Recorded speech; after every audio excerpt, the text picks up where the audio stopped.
Chapter 10 का question number 38 जो कि आरबीएससी के मेन एग्जाम 2013 में पूछा गया है।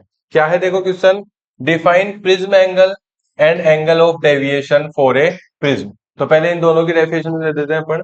प्रिज्म एंगल क्या होता है, देखो प्रिज्म एंगल होता है the angle between two inclined surface of the prism is called prism angle. बिल्कुल इजी है भाई। ये जो प्रिज्म है, इस प्रिज्म की क्या, जो दो सरफेस है, इन दोनों के बीच में जो एंगल बन रहा है वो क्या हो गया आपका एंगल ऑफ प्रिज्म या फिर प्रिज्म एंगल। यानी कि ये दोनों सरफेस है, दोनों सरफेस के बीच में जो एंगल होता है इसको बोलते हैं क्या, प्रिज्म एंगल। ठीक है, प्रिज्म तो समझते ही हैं सभी बच्चे, इस तरह से होता है 3D शेप में। तो ये जो दोनों लेयर्स है, दोनों लेयर्स जो है वो इस तरह से, इन दोनों के बीच में जो एंगल है वो क्या हो गया, prism angle. Angle of deviation की अगर मैं बात करूं तो the angle between imaginary line of incident ray and emergent रे is called angle of deviation. ठीक है, तो अब देखो इसमें क्या होता है, जब इसमें अपन रे ऑफ लाइट क्या कराते हैं भाई, एंटर कराते हैं, तो इस तरह से लाइट जो है वो इधर से होती हुई निकल जाती है।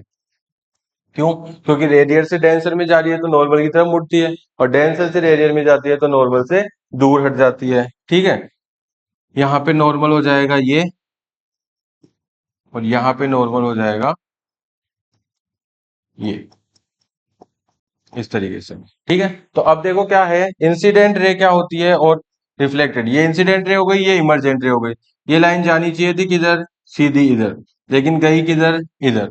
तो ये देखो, ये लाइन जानी चाहिए थी, इंसिडेंट रे इधर जानी चाहिए थी, लेकिन इमर्जेंट रे गई इधर। तो इस एंगल, इन दोनों लाइनों के बीच में जो एंगल है, ये वाला जो एंगल होता है, ये वाला जो एंगल, इसको बोलते हैं क्या, एंगल ऑफ डेविएशन। डेफिनेशन भी यही है, the angle between imaginary line of incident ray and emergent रे। ये और ये, इन दोनों के बीच में जो एंगल है वो क्या होता है, एंगल ऑफ डेविएशन होता है। फिर इसके बाद में क्वेश्चन अपन से क्या पूछा है, write the sequence of colours in the spectrum formed by passage of white light through prism. और प्रिज्म से जब व्हाइट लाइट जाती है तो 7 कलर बनते हैं, जिनका स्पेक्ट्रम आप इस तरह से आसानी से याद रख सकते हो। क्या, विबग्योर, वी का मतलब वॉयलेट, इंडिगो, बी का मतलब ब्लू, जी का मतलब ग्रीन, येलो, ऑरेंज और रेड।